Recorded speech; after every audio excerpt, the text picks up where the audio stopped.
Welcome back to Highly Respected. I'm your host, Scott Greer, and today we're going to have another incredible, fantastic episode for you guys. And so we've got a lot of news to cover, and this news has been devastating for Greer heads for weeks, actually for months.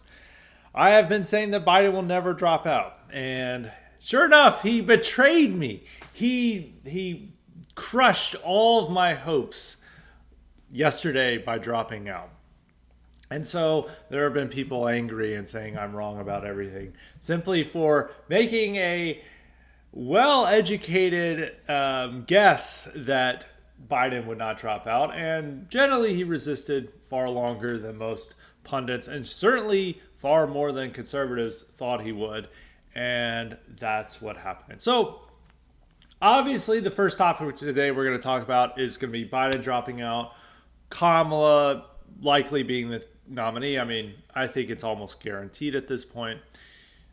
Still in motion. We'll get a better picture by the end of the week, but so far with her getting all these Congress members, senators, union leaders, various other interest groups all endorsing her, and Biden and the Clintons and a few other important people and some important donors, it looks almost given right now. Still too early, I'm still smarting from my injuries I suffered from my last guaranteed prediction that turned awry, that did not go as planned. So we shouldn't guarantee, but it will likely be Kamala. And so we're going to talk about why he dropped out, why it's going to be Kamala, and how Kamala will face off in a Trump election. Well, I'll discuss a little bit of other possibilities that it could be if it's not Kamala, but I think at this point it's 90% certain it's going to be Kamala. So I'll begin that. But I'll first, apologize for my mistaken prediction. I was generally right for most of the, and I want to admit, I was right for at least 2 weeks. for weeks after when I first predicted this after the debate. I said he's not going to drop out for these reasons. They're assholes. This is their whole life. They have no other purpose in life outside of the White House. And the Bidens are worried about being persecuted by Republicans afterwards, and they feel that Biden is the only one who can win the race. And so it's not simply that they just want to retain the White House. They also feel that they have to retain the White House so they don't all spend millions in legal fees and also risk, going to jail and other things. Yes, he could pardon himself, and he could test that theory out and pardon Hunter, but the Republican DOJ, in their minds, they think it would be weaponized against them. And so the only way to prevent that is to stay in the White House. And also, look at Dr. Jill. Dr. Jill had First Lady music made for her. Okay, these people, this is like their whole being. And they don't give a shit about the party. They don't give a shit about the country. They want to stay in the White House. And so that's why they resisted calls for nearly a month. The calls began June 27th, right after the debate, like a minute after the debate, and lasted until July 21st when he finally dropped out, and that's why it is. So I was generally correct by this, but one thing I was wrong is that I should have started hedging my bets last week, because my prediction was looking pretty good, because when he went up to those rallies on the Friday, the day before Trump's assassination attempt, the crowds were roaring for him and they were chanting, "Don't quit, Joe, don't quit, Joe." And he was just, the crowds were just going nuts for him, even though he's still showing his senile self. So it looked like he's going to stay in and Democrats are going to calm down. And all right after his biggest gaffe of calling Zelensky Putin, there were reports saying that there are going to be dozens of Democrats calling for him to resign and to step aside, not resign, but step aside from the presidential race in the next 48 hours. And that didn't happen. It seemed that those Friday rallies had calmed down everything.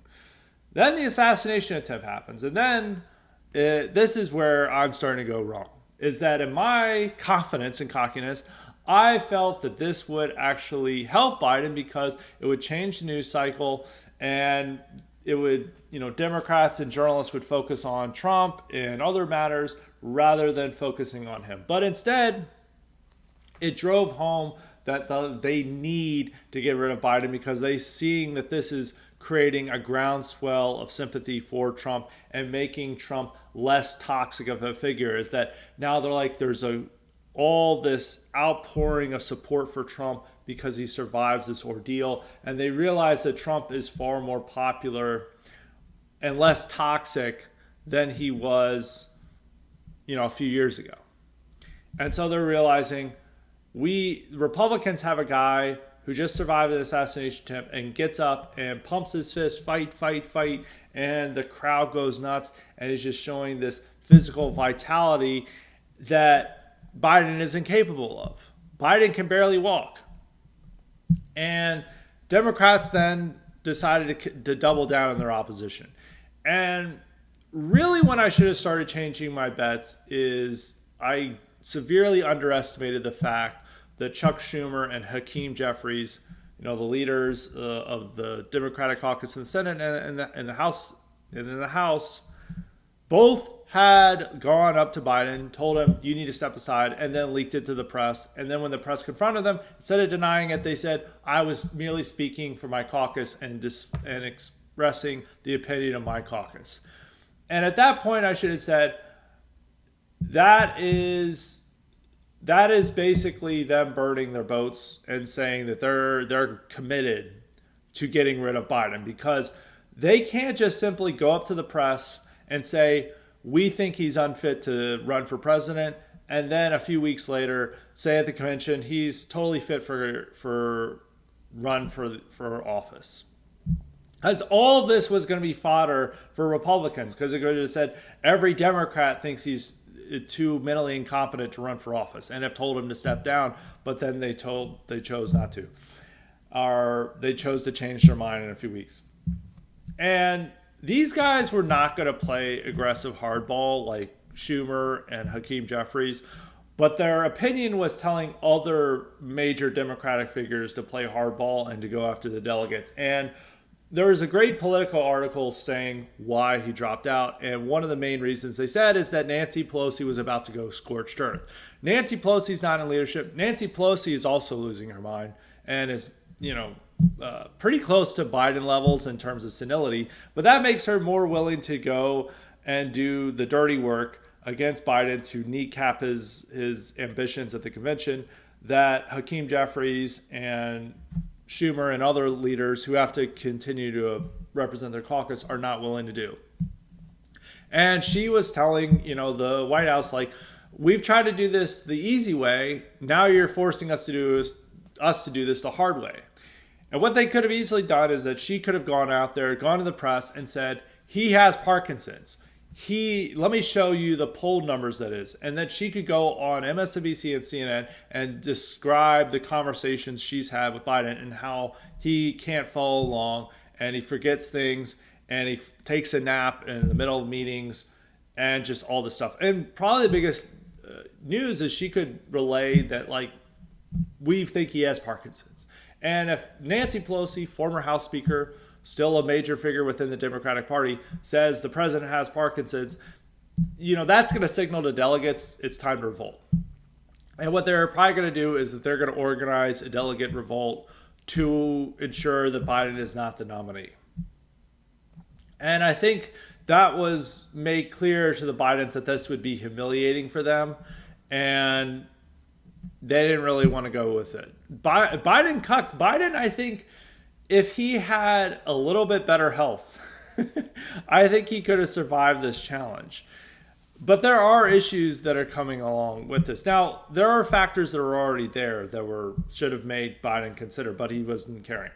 He was having donors hold off all their money and not give vowing not to give a cent to the Democrats unless Biden is off the ticket. But Biden could call their bluff and say, look, after the convention, I'm the nominee. Your choices are either me or Trump.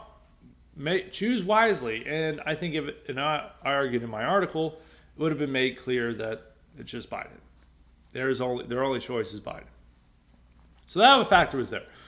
Then there were just various Democrats, and like the Obama saying like he wants Biden to go, but they don't have a very good relationship. They have a very tense relationship, and the fact that Obama is telling him to go, and his staffers are telling him to go, is more wanting him to dig in his heels.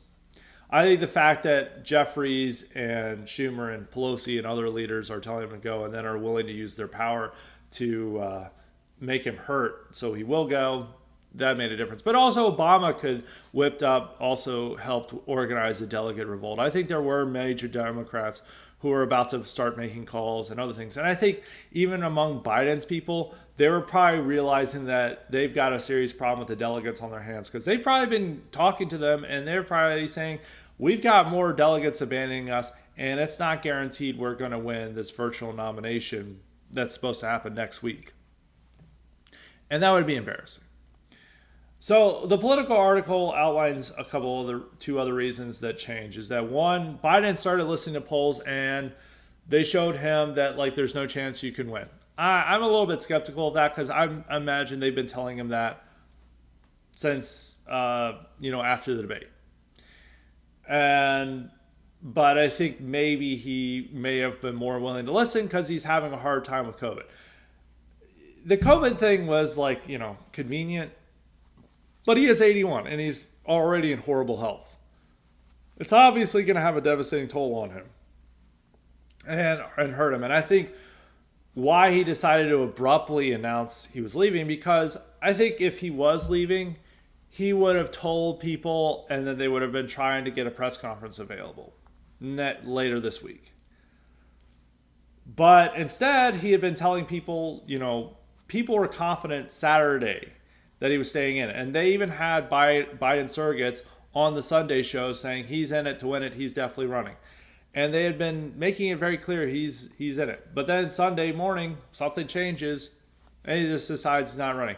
Most likely, I think he's like really sick with COVID, probably couldn't get out of bed, and decided, and he decided he didn't want to give a speech because he's an asshole. He's being forced to do something he doesn't want to do.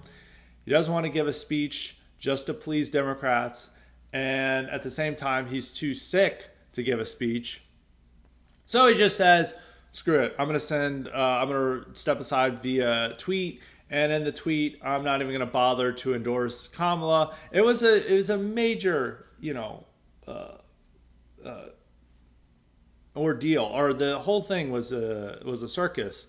Was just complete incompetence, because nobody was realizing this was going to happen. Democrats, its whole campaign staff weren't even informed of this beforehand. He only told a few advisors. And it was very much like tight-knit, inner circle family decision. And then they just send out this letter. Didn't even bother to update White House or his campaign website. They just sent out this thing by tweet.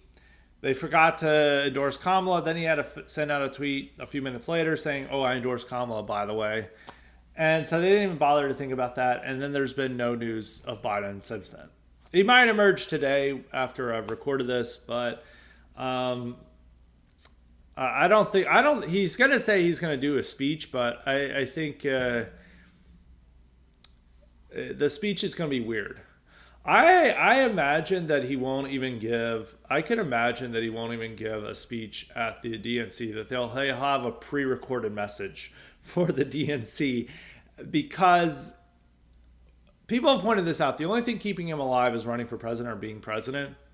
And when you're that old and something that you hold dear and precious taken away, it can kill you. It's like the fact that when people's spouses die, that they die like a month or a few months later.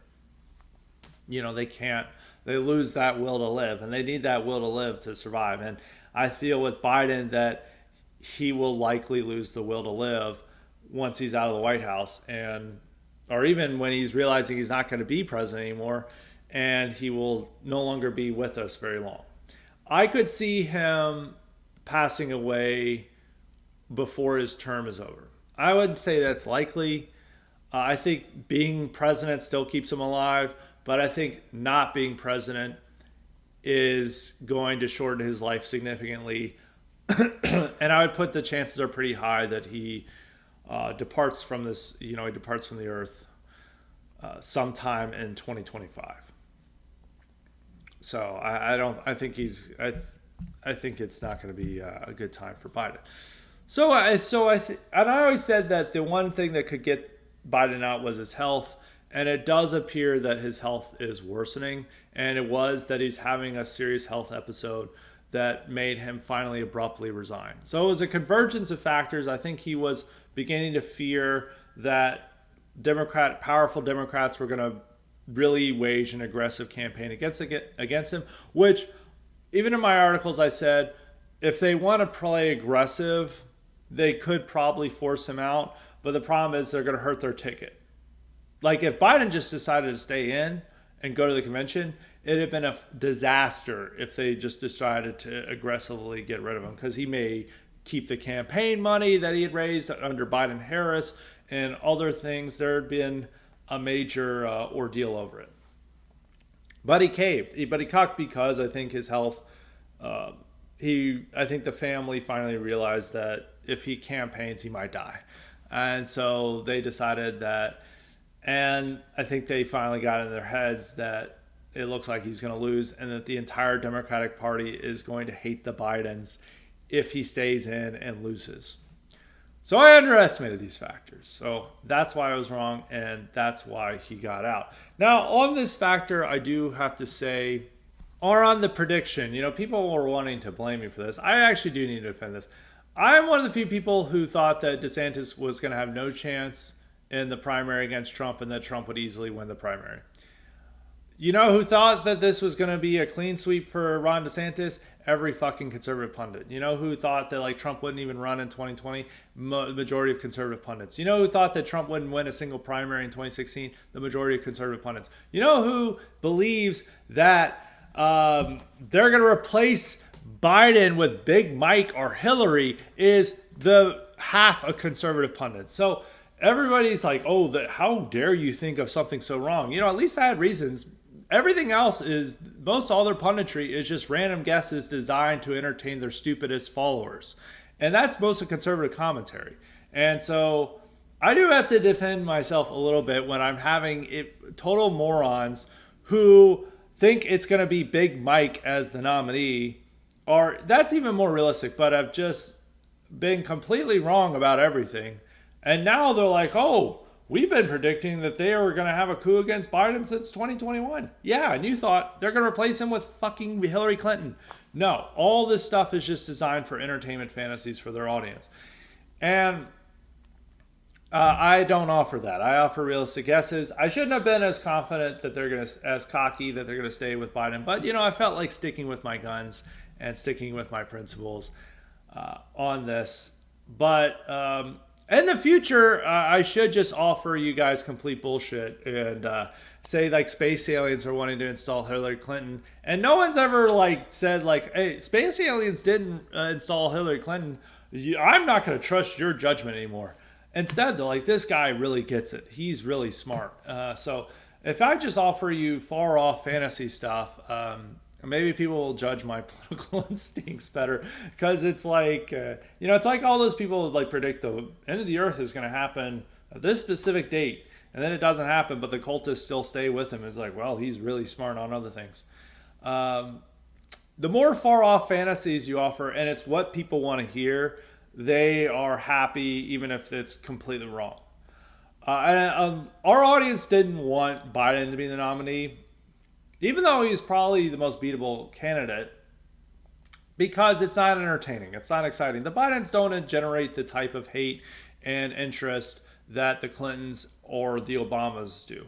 And so most conservative commentators have been promising either the Clinton or Obama is going to be the candidate, because that's what the audience wants to hear. And so the audience only gets upset if you tell them what they don't want to hear, or is that's not exciting. But if you tell them something completely wrong, but it's what they want to hear, then they don't care. So I've kind of learned about that. But I also I do understand the Big Mike stuff, because it's all about entertainment. But Michelle Obama would win, okay?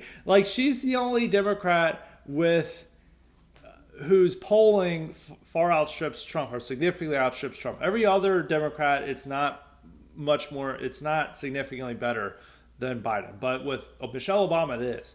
And Republicans, due to the fact that conservative media is more of a clown show now, the whole campaign would be about examining Michelle Obama pictures to find the hidden penis under her dress. And this would be very entertaining to our audiences, I for some reason. But this would lose the election because Michelle Obama would be running and giving her platitudes. Meanwhile, Republicans are talking about how it's actually a man and we found photos of her penis. It's like the Hunter Biden dick pic campaign, but instead we're running against Michelle Obama. And so everyone would think that the other side is insane and would vote for Michelle. And then you have Michelle Obama as president, which would be horrible.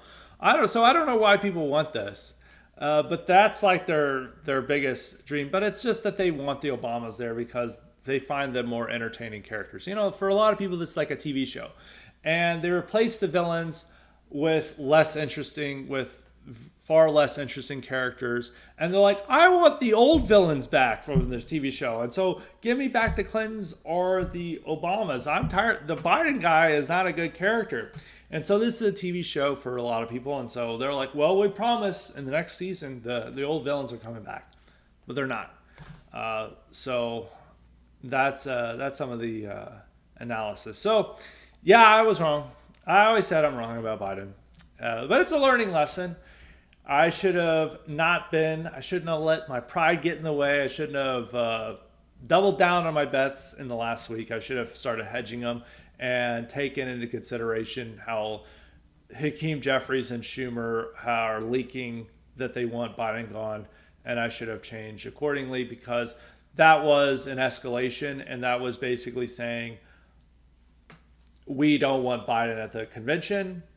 And we're letting people take the aggressive measures to get rid of him because otherwise we're going to have a million campaign ads about how the entire Democratic leadership thought that Biden was unfit to run for president. So, very exciting presidential campaign, to say the least. I mean, we just have so many twists and turns. But now it's going to be a different presidential campaign. So now we have going into the cognitive elite questions because the rest of the episode is going to be about cognitive elite questions. So as a reminder, you too can get the power to ask me questions or suggest guests and topics if you sign up for the cognitive elite option at Highly Respected Substack. And that's at highly-respected.com. And make sure to sign up for the IQ supplements while you're there. So K-Max has a lot of questions today. He had a question about whether Biden would drop out. Obviously he did, so we already addressed that. So he has another question about whether it's going to be Kamala. Will Kamala Harris be the nominee now? If so, does she pick Andy Bashir as her vice president? Otherwise, who else could be VP? So it's looking like it's going to be Kamala. Everyone, they got already over 100 Congress members. It might be far more by today. It could be over 200 by the time you guys are listening to this. They've got union leaders. They've got Hispanic members of the Hispanic caucus endorsing her, both like in the congressional caucus and their interest groups and the pressure groups. They've got the entire Black congressional caucus behind her, and they are the most loyal lockstep formation. They got the Soros family backing her. They've got the Clintons backing her, and they've got Biden backing her. But I don't. That might not matter. But it's the fact that the president, endorses her, and the fact that they wanted Biden gone no matter what, and the fact that he picks his vice president.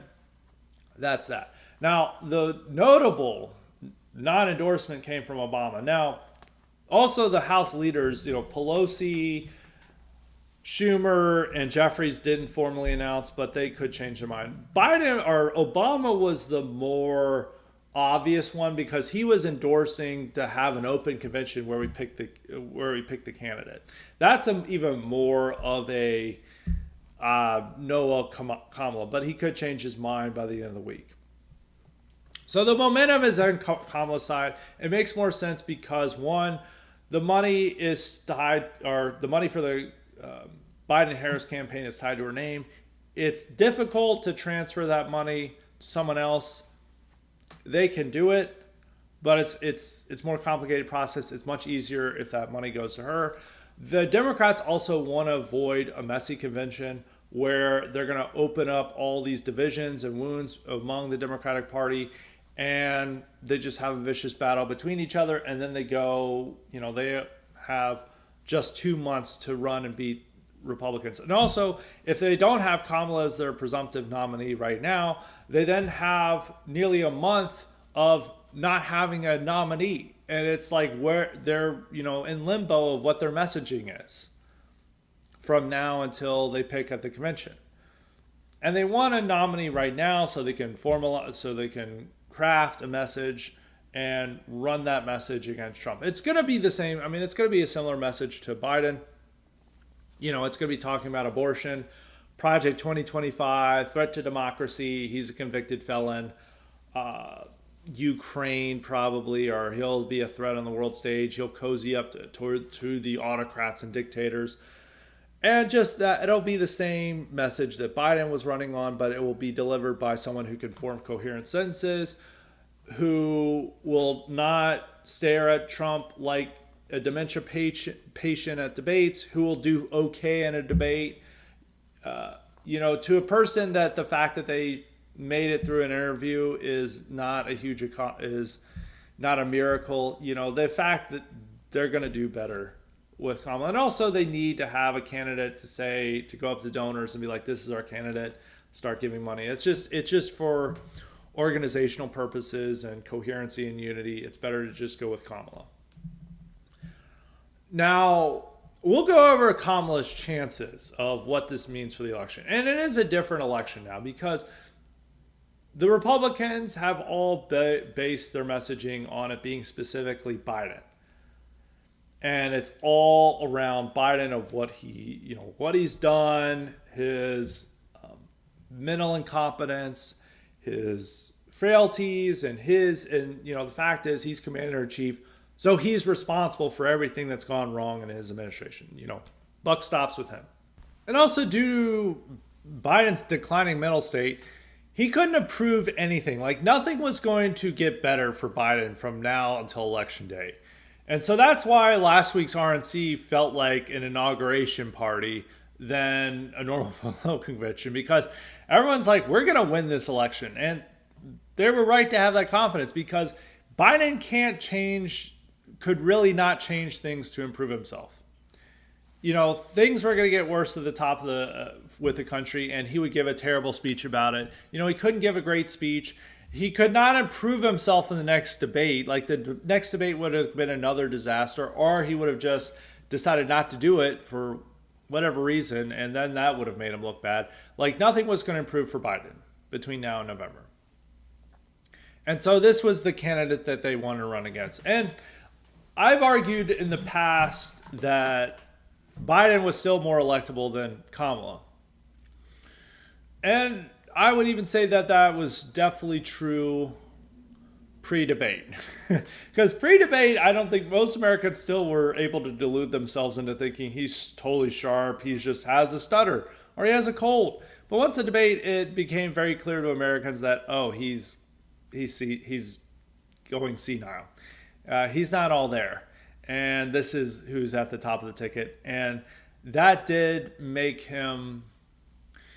Kamala may end up being a disastrous candidate, but the fact is she does offer the possibility of change and she offers these basics of she can form coherent sentences, she can do okay in a debate, she can give a public address without calling Zelensky Putin, or she isn't going to mix up Gaza and Ukraine like Biden does in every damn speech he gives. And those are major gaffes. Those are like, I've always talked about the presidential history. If I always bring up Gerald Ford, like one of his defining moments is that he accidentally said, we're not going to allow Soviet domination of Eastern Europe, which they obviously were in control of Eastern Europe. But with Biden, he says something like that every day. And worse, like calling Zelensky Putin was so funny. They always said it's like if we had, introduced Churchill as like, ladies and gentlemen, Hitler. Which It's very funny that he did that. I'm going to miss Biden because I think it would have been incredible content for him to stay the presidential nominee, even though all of conservative audiences wanted to change because they didn't find it exciting. It was still really funny. And just the DNC of all these people being forced to try to be excited for Biden, and then Biden going out there and giving a horrific convention speech, and then all these Democratic faithful have to just like have shit thrown into their face and them having to clap for it. It'd have been funny. But we're still going to have good content with Kamala, just probably not as good of content. But all those factors are there. And also the fact that she is not Biden, it means that they're ratcheting up donations again. The money machine is flowing.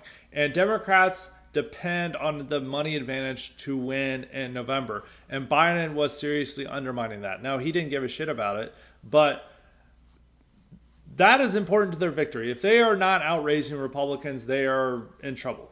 Because they need to have a ton of money and just, blanket these battleground states with ads. And they should have the money advantage now with Kamala. So that's it. And also they have more enthusiasm among the base who are going to more likely to volunteer and register voters, etc., help with ballot harvesting, and all those matters. So for that alone, for those reasons alone, that she could do all right in debate, she increases the donations again, and she gets the Democratic base energized that it's the fact that we have a mentally cogent candidate. She is going to be a more competitive candidate than Trump or than Biden. Now, there are significant problems with her. She is the least liked vice president in American history.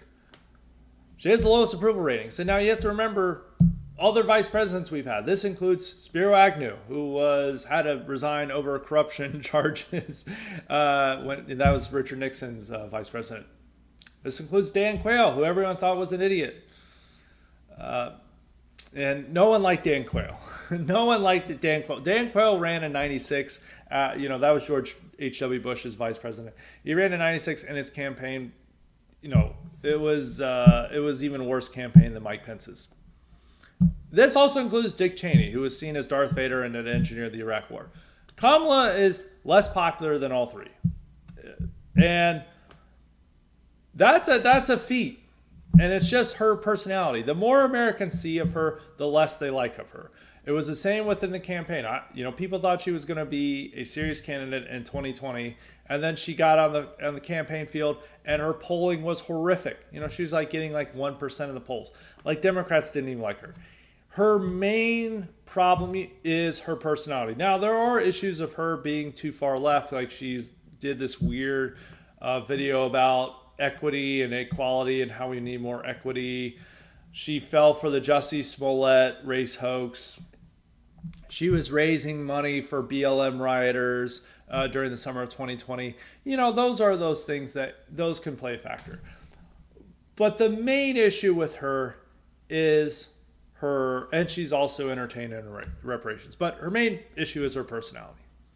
And political battles are often personality contests, which a lot of people don't want to admit. And I was saying this about the Republican primary because all these people were saying, you don't need charisma to win a presidential race. You don't need a good personality. DeSantis will kill Trump. Obviously, that turned out to not be the case. Didn't get any. You were right there for predicting that in November of 2022. But in any case, there are personality battles. And, somebody could have really great policies, like DeSantis, great record, but have a terrible personality and no charisma, and then they get destroyed, and Republicans turn on them. And this is the same in a lot of other races. I think you saw this in 2022. Blake Masters, he had great ideas, great policies, but he was performing very badly among, when in debates among, when they have those focus groups. His numbers there among the focus groups were terrible. At very low numbers. So you have those factors in play. So if you have a terrible personality and people really don't like you, they're not going to vote for you. This is a problem that Hillary Clinton faced too. Now, she is running against Trump, which a lot of people have very strong opinions about. But Trump is detoxifying himself. I've talked about, after the assassination attempt, the fact that, Mark Zuckerberg nearly endorsed him, which you would have never expected at any time in history. Now, some people may be like, that's not a good sign that Mark Zuckerberg is wanting to endorse him. But for normie voters are getting like undecideds, having someone like that praise him for how he reacted to his assassination and just talk about how awesome it is, it's a good sign. And same with the Joe Rogan types and all those people who would have just said, I'm never having Trump on my podcast. I hate that guy. And now they're essentially endorsing him. Having Hulk Hogan come out and, defend him. And also there's even a baseball player, I think it was a Tampa Bay Rays player who, he got to the base and he began imitating Trump's fight. And baseball players couldn't do that a few years ago. They would have been suspended or, they would have been attacked. Granted, he's for a team in a more conservative media market, Tampa Bay Rays, and their fan base mostly going to be appreciative of that. If he's playing for the Toronto Blue Jays or one of the New York teams, maybe it wouldn't have been the smart move. But I don't think they're going to mind. But there's that cultural factor that it's okay to be a Trump supporter now when it wasn't at any point in time before. So there is that factor. But if you look at the polling, his approval ratings aren't that much better. But I think it's more that there's a weaker aversion to him than there was in the past. There's people still disapprove him, but it's not as hysterical as it was in, say, 2021, 2020. So Kamala's personality is worse than Biden's senility. But even though Kamala makes up for it by being mentally cogent and pleasing the Democratic base and all these donors. Even though donors seem to be the ones less willing to sign off on a Kamala race because they see the numbers, they see that she's not a good candidate and they prefer someone else. But all the interest groups and that decide who the candidate is like, look, we are not having a contesting convention. We're going there and we're having Kamala as our nominee. Okay. And so the donors will relent and they'll start giving money again if they're like with Biden, who is saying your choices are me or Trump. Kamala can say the same thing to donors and they'll start giving money again. And there's also a lot of donors, small time donors and others who were giving more money in the wake of Kamala, or in the wake of Kamala being the likely nominee. So they just don't want anyone named Biden. But if it's a personality contest, there's that problem. And also she, I meant to mention this with the policies, she's the vice president and the border czar. She has to run on the Biden agenda almost as much as Biden. Now, she has the ability to go her own path. It was the same with like Hubert Humphrey in 1968, where even though he was LBJ's vice president, he decided to take his own path near the end of the race. Now, some people debate whether actually that hurt or helped him by going to, by veering to the left. There's a debate on that, which that's beyond the purview of this particular podcast. But he was able to show a degree of independence right before the election, and it was a closer election than people expected. Kamala can't have that ability. She can go and say, we need to do more on the border than our administration is doing. She could say, we need to take a tougher position on crime. She could admit some of the failures with the administration. And she's saying, in a Kamala administration, we're going to do things better. If she charts a more moderate course to win over suburbanites, and she's likely, and to K-Mac's question, she is going to pick a white male or a white male on the census form, because I know there's be people like, Josh Shapiro's not white, he's Jewish. But according to the census, this person would count as white. People would say that about Shapiro, but that's who she's likely to pick. She's going to pick, she has 4 likely candidates, It's going to be Andy Beshear, governor of Kentucky, very moderate, Roy Cooper, governor of North Carolina, Josh Shapiro, governor of Pennsylvania, or Mark Kelly, senator from Arizona. I think it would be better, the best is Andy Beshear. I don't know if Shapiro really wants, because Shapiro is eyeing 2028, and he feels that it would be disastrous for him if he was on the ticket and they lost Pennsylvania. And even though he gets a bump in his stature, it could hurt his chance. It could hurt his political future by being on this ticket if it's a total disaster. So he doesn't gain from this. But Beshear and Cooper gain a lot. Mark Kelly is not going to be a presidential candidate. He just doesn't have the personality or charisma for it. But Beshear definitely wants to run for president, and maybe Cooper does. But they would gain the advantage because they are, coming from redder states. And I mean, Kentucky's not a battleground state. And they need a way to demonstrate themselves in front of a national Democratic audience and showing that they can represent national Democrats. And this would help their chances in 2028 and build up their stature and help them build a national network for themselves. So there are risks with Cooper. Say if Cooper loses his own state, then that diminishes his ability. But Beshear, no one's expecting them to win Kentucky. So it doesn't matter. There's no risk for him being the VP. There's only things to be gained. There's only rewards to be had. Now, the reason why they may not pick Beshear is that they want a battleground state lawmaker. And if that's their calculus, they're not going to pick a guy from Kentucky. But I think it would be smarter if they picked the Beshear, because he would help the ticket in all battlegrounds, or theoretically could help them. So I think it is going to be Beshear, and they're going to try to make a more moderate ticket. Now, if they had a messy contested convention, Kamala would have to take further left positions and open up battles over Israel, immigration, crime, a lot of other things that they don't want to have at the convention. And then she would come out of that convention, weak candidate, and guaranteeing herself to positions that are going to hurt her among undecideds and in the battleground states. Now, if it's just a coronation, she's going to have more freedom to adopt a moderate course that's going to help her in the campaign. But at the same time, she has to overcome her personality. And like with DeSantis, you can't get a personality reassignment surgery. There was that great line about Trump is like he's looking at I don't think it was personality, but he's looking at personality surgery. You can't get that. You can't fix that. She's almost 60. I think she's turning 60 later this year. So she's not gonna change now.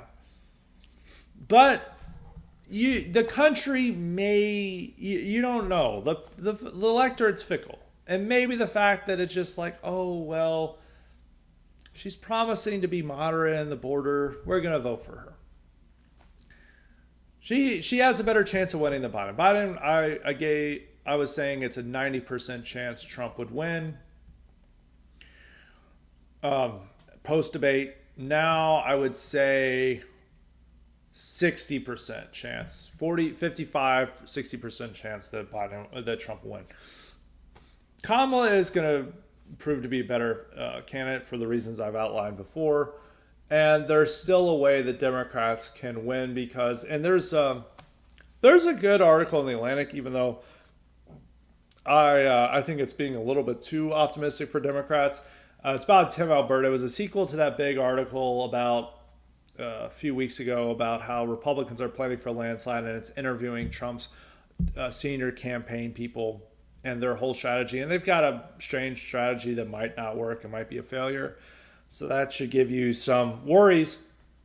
But in this article, they're saying, oh, if they replace anyone, if they replace Biden with anyone, they're going to be more competitive because that Democratic machine is much better than the Republican machine.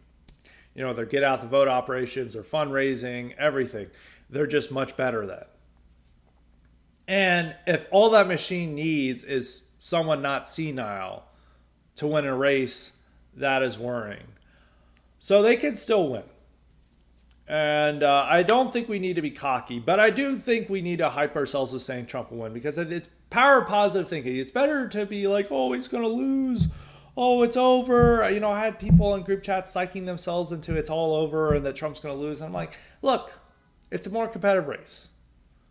We shouldn't be as cocky as before, as we were last week in the convention. But it's better to have positive thinking and thinking Trump's going to win. The mimetic power of him surviving the assassination indicates that the cosmos are wanting Trump to win. And I'm still white pill that Trump will win, but it's not going to be a different race, and it's going to require a lot more effort, and we cannot just rest on our laurels. We have to go and win this race, because the President Kamala is a nightmarish. So that's something to say. So she can win. She's going to be a more competitive candidate. I still think Trump's going to win. All those reasons are outlined. So that's it. I also had a comment from Jay, who is very upset that I had gotten this wrong. He'd wasted all his life savings on predicted that Biden would say, and how could you give the trust of Greer heads like me back after the news this week?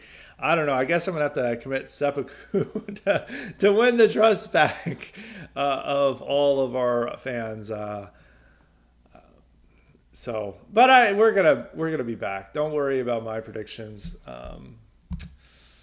We're getting better. There's a learning process from this. As I said, I should have hedged my bets last week and be less confident that Biden was gonna stay in. But you live and you learn, and so you add this to your political analysis. And this is the same with everything. Sports analysts get who's going to do well in the NFL season. These guys will confidently predict a team that goes 1-15 is going to be competing for the Super Bowl.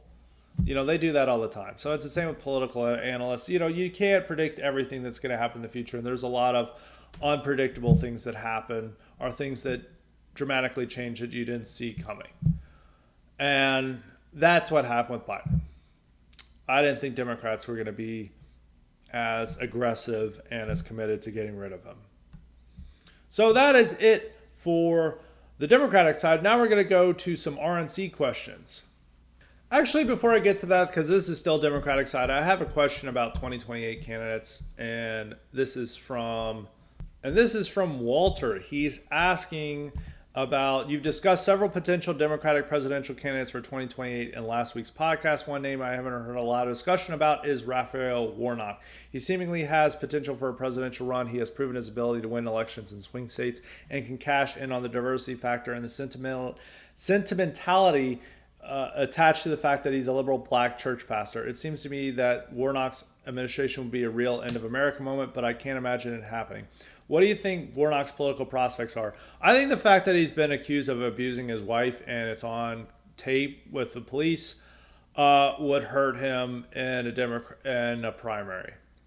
Women are very important to Democrats. Single, unmarried women, college-educated women are a core part of the Democratic Party. And having a guy who got police called on to his home for spousal abuse, not the best optics. Not the best optics with that. I didn't think he was older, but I just looked it up. He's only 54. He's younger than Kamala, so he'll still be under 60 for the 2028 race. So he's fine, age-wise, but I think there's a lot of baggage with him that's going to scare away women from voting for him. And theoretically, he could do well. It's really too early. I still think it's going to be a white male, quotation marks.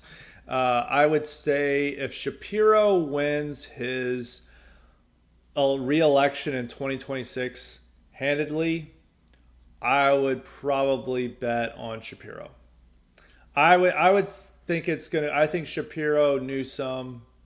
I think Bashir's gonna have a hard time, but I would probably think it's gonna be Shapiro and Newsom. Most people say it's never gonna be a white male. But I don't think the black male candidates are really strong. They don't have any good black female candidates. I mean, Kamala, it's well, if she wins, she can run for real. There's not going to be a primary. It's just going to be Kamala. But if Kamala loses, she's not running again in 2028. Unless she wants to suffer humiliation in the primary. So there's not that, and some of the women candidates aren't as strong. They're not going to be that strong in 2028. I would think if it's going to be a black guy, it'd be Westmore, who's younger, doesn't have the spousal abuse allegations and other things. I think Warnock, if he decides to run, he could be a surprise candidate. The thing he has to do, the opening that will be there in 2028 is for somebody to run in the AOC progressive lane, the Bernie lane.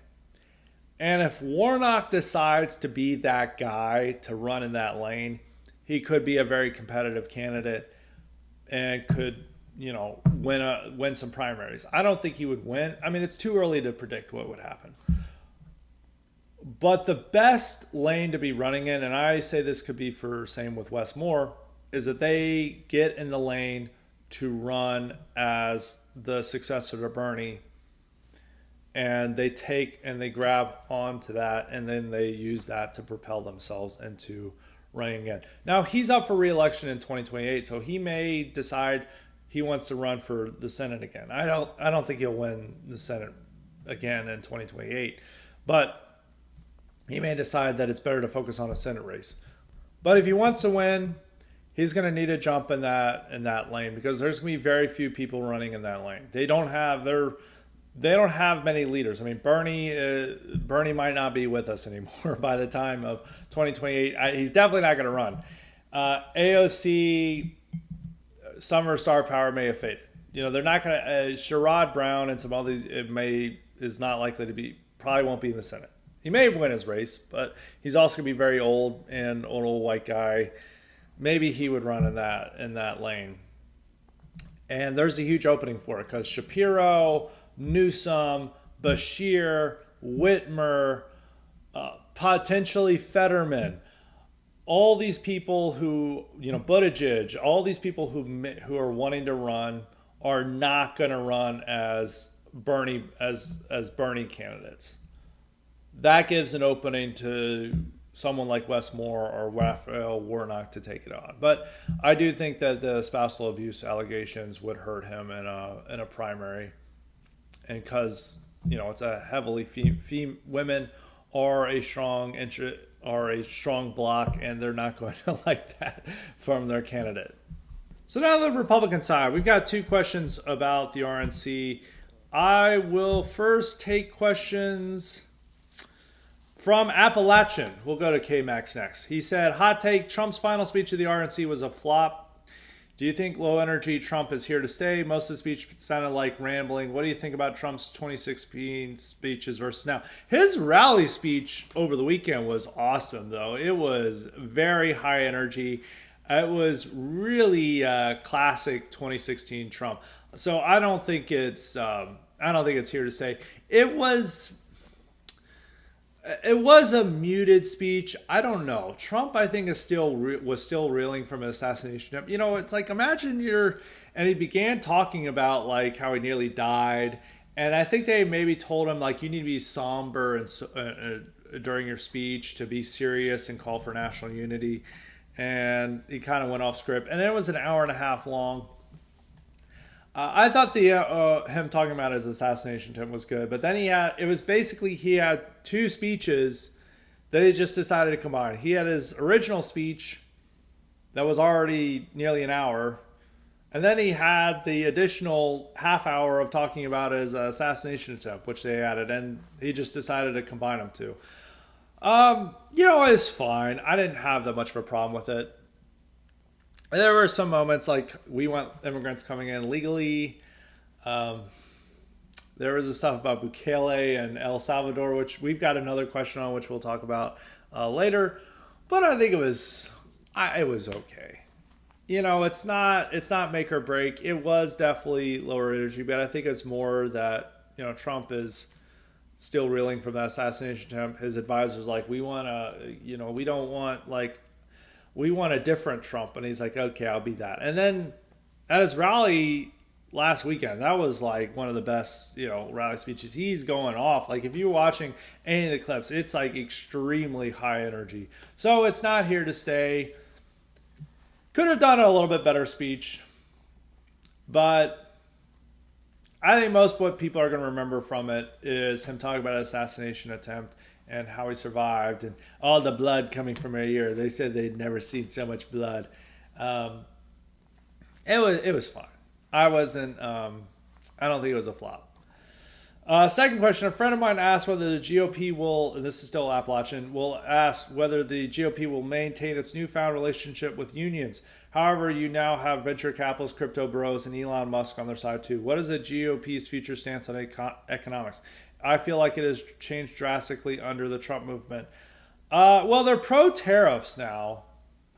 They changed the platform to be pro-tariffs, so that's a big change. But outside of that, that's really it. They're also having tech guys who are wanting to come in because they feel the GOP isn't going to regulate tech as much as Democrats are. So that's why they're coming in. With the unions, I think it's more that the Teamster guy spoke because, as a way of saying, like, to telling Democrats, you need to give us more stuff. And you need to be concerned more about our stuff. And also Republicans are really trying to eagerly seek union support in a way that they haven't done before. I don't think that they're going to get... The thing about unions you have to realize is that most of them are not unions that we've had, are not these typical blue collar unions like what the Teamsters are, the UAW are. Most union members are public sector workers or service workers. The NEA, the teachers union, is the largest union. And SEIU, which represents, government workers. It's like the second largest.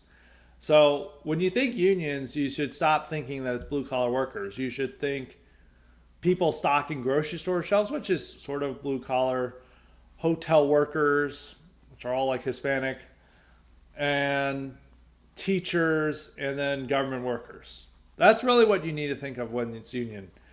It's a small minority now that are actually tradesmen and working in a factory. So the GOP has changed on tariffs. It's now the party, according to its platform, is now pro-tariff, and that's a complete 180 from the past. But outside of that, it's not that much different. I guess they're more open to government intervention in the economy, but it's mainly just to deal with big tech censorship. They're still opposed to more regulation, still for lower taxes. They just now support tariffs. And that's something that Trump has made different. Now for K-Max's question about the RNC. He actually also asked about Trump's speech. So was it too long? Yes, it was too long. It lost focus a little bit. I mean, it was a little bit rambling. I just described the speech for the last one. So we've already covered that question, but he's got two parts. He said his other question is the celebrity end to the convention with Dana White, Hulk Hogan, and Kid Rock. Your favorite among these three, and is this barstool conservatism? The Hogan, Kid Rock, and Dana White wing of the party, Scott. That's not barstool conservatism. I think K-Max always asks, he's like, is this barstool conservatism? Barstool conservatism is Dana White's sort of more there. I mean, Hulk Hogan and Kid Rock are... First off, Kid Rock is far more right-wing than the Barstool guys. I mean, Kid Rock gave an interview where he got really into race stuff. And the Barstool guys like Portnoy and those guys would never go into that territory that Kid Rock did in his interview. Kid Rock is just kind of he's just a standard Trump conservative in a lot of ways. So I wouldn't say that. Just with celebrities. I mean, Barstool conservatism is something very... it almost has to, like, I've given like what it is. Like Barstool conservatism as it was defined by the person who coined the term, Matthew Walter. He was imagining it as a secular libertine conservatism that's just anti-wokeness, but then accepts most social changes and likes to party and stuff. And it was mainly just a criticism of conservatism moving away from traditional social conservatism. But as I would say with Barstool conservatism, the better it was what I was saying with like Morgan Wallen whiteness, or my Hawk Tua article about how she's authentic red state culture, and Dana White, Hulk Hogan, and Kid Rock are authentic red state culture. It's not, which is different than what I think a lot of online right wingers want. But Hulk Hogan, Kid Rock, and Dana White are it's that. That's a pretty good triumvirate of what authentic red state culture is like and what it represents now. And so I wouldn't call that barstool conservatism. I would just call it, what red state culture is now. Hulk Hogan's is an older figure. So is now Kid Rock. Kid Rock's been around for almost 30 years. But the favorite among the three, I muted Kid Rock doing, I think that was American Badass. All I know is that they're sampling Metallica's Sad But True with the song. And he's doing with Fight Fight. I mean, when I heard it on, I was like, I'm just going to watch this and mute it. I couldn't listen to it. I'm not a fan of Kid Rock's music. Dana White's speech was fine. Obviously, it was Hulk Hogan's speech. I mean, that was an awesome speech. And if you didn't like that speech, you suck. Like, there is no way on earth you couldn't think that was an amazing speech. Like, ripping off the shirt is talking about Trumpomania, and we're going to go, all these criminals we're going after, the Trumpomaniacs are going to bring them down. Like, it turning into a pro wrestling hype speech. That was awesome. That was clearly the best speech of any political convention ever. So clearly it would be Hulk Hogan. But no, it's not Barstool conservatism. I mean, this is it's way more blue collar than Barstool conservatism, because Barstool conservatism implies middle class. And UFC, Hulk Hogan, and Kid Rock are not middle class adjacent. They're not middle class culture. It's more of a downscale blue collar culture. That's with this. So, I guess Kate Max is going to continue to ask is this Barstool conservatism? But no, it's not. I wrote an article about Barstool conservatism a few years ago, last year, or maybe it was in 2022, for explaining what it was. And also, you can read the old article, but what it means is this is not what it's describing. Really, what it was describing is that it's middle class bros who don't like free speech restrictions, don't like wokeness, but they're not social conservatives. I guess that would be Kid Rock, but that's not what Matthew Walter and other people who are coining this term imagine. So that is K-Max's question, and I think we're going to end on Kingslander. Any other questions will be for the mailbag. So I will let you guys know if it is for the mailbag. And Kingslander asks, Scott, why is Trump going after Bukele? There are very few politicians in the world who can be considered openly pro-Trump, and Bukele is one of them. And much worse politicians like Lula and Maduro. What's the strategy here? I don't know if it's any strategy. It is a little bit weird. I mean, the fact is Bukele's strategy of arresting all these criminals is intentionally sending criminals our way. Now, we would want Latin American governments to arrest more of their criminals rather than just sending them to the U.S., which he is arresting a lot of them. And he also repeated his Bukele criticisms at his rally. So Trump, somebody is telling Trump that he shouldn't like Bukele, and that Bukele is a problem for this reason. Now, why is that? Maybe there are some interests that on other things Bukele is doing that Trump really doesn't like, or whoever's advising Trump doesn't like, and they're telling him he's sending criminals their way, and so we should push back against Bukele. Maybe he doesn't like the fact that a lot of right-wingers are worshiping Bukele despite him being a Latin American, head of state, and that it would be better if it were or he would like more of the attention on himself, or like Bukele, is that you should be more like Bukele. And maybe he just got annoyed and be like, actually, I think he's sending all these criminals our way. And, you think it's a success, but maybe he's just, emptying them out into our country. And he's seeing probably, guys who are saying, maybe there are like people with Border Patrol are like, we're getting a lot of Salvadorans here. A lot of them are gang members. And we think that Bukele is still sending some of these guys away. So I don't know. The thing about Bukele is in a weak position here. He can only be pro-Trump. So Trump is in some ways saying like, hey, I'm the top dog. You have to follow along. And Bukele had the lamest tweet. He's like taking the high road. It's like, head of state, you should have said I enjoyed Trump's speech and I look forward to speaking about these issues with him. Or he could have made a joke about it. Taking the high road. Tweeting taking the high road is not taking the high road. That's very passive aggressive, and it's also like you are a much weaker position compared to Trump, and especially if he was president. And he was highlighting Lula and Maduro, he was like saying Venezuela is sending criminals, which is what they're doing. But he is taking Bukele. I don't know. It is a little weird why he's going after Bukele, but I think it's somebody who's telling him this. It's either Border Patrol people or people who are on the border who are just saying we're having a lot of Salvadorans coming our way, and maybe they're saying it. Maybe they're claiming that Bukele is sending them their way. It could just be that these criminals realize that they're going to go to jail in El Salvador, so they're taking their chances in America. Or it's some other advisor on a separate issue that they don't like. Their interests that don't like Bukele doing something else, and that guy has decided that they don't like Bukele, and they're telling Trump that.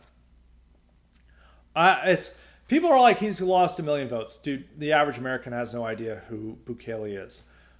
There is no shot. And his arguments against Bukele are going to get the crowd on his side anyway, because it's like all these Latin American governments are sending criminals our way. They don't care about the details. It's something that is going to connect with them on an instinctual level, and it's only on very online right-wing people who really like Bukele. I mean, conservatives, once they find out about Bukele, they're like, oh, arresting criminals, that's awesome. But most of them don't really know much about him or care about him. But if their leader says he's sending criminals our way, they're going to start cheering and go along with it. So it's not going to hurt him at all. By going after Bukele. But it is odd. It is odd, I would say. So that is, I wonder if he's going to continue with that. And I do wonder what is going on there. I don't have any real special insight, because I've talked with people, others who, may know better idea about what's going on in Trump's head, and they're confused by it too. So it's odd. And, that's all. That's my final thoughts on that. So that is it for this podcast. We're going to have more great content. We're going to have an article about Kamala tomorrow and her chances of what it's going to look like in the race. That'll be the column for tomorrow. Then we'll have the mailbag Wednesday, then a column Thursday, then Friday we'll have IQ Supplement. Now next week we're going to have a little bit of changes. I'm going to pre-record the highly respected for next week. I'm going to pre-record it this week. It's going to be about a topic that's pertinent to what's going on in current events. We might not answer questions for that episode, depending on what works with the schedule. I'm going to try to get at least one or a few questions in. So all the questions next week may be just for mailbag. I'll let all the Codivleet know who submit questions what's the deal with that. So keep you posted on that. So hopefully there is not more breaking news over the weekend that would require me to address another topic. The topic I'm addressing is going to be relevant no matter what when I'm talking about it. And people should enjoy it. It's almost like an IQ supplement delivered as an episode that we're going to have. So I think people will really like it. So that is it for this Highly Respected. We got more great content coming in the future, so keep an eye on that. So until next time, stay respected.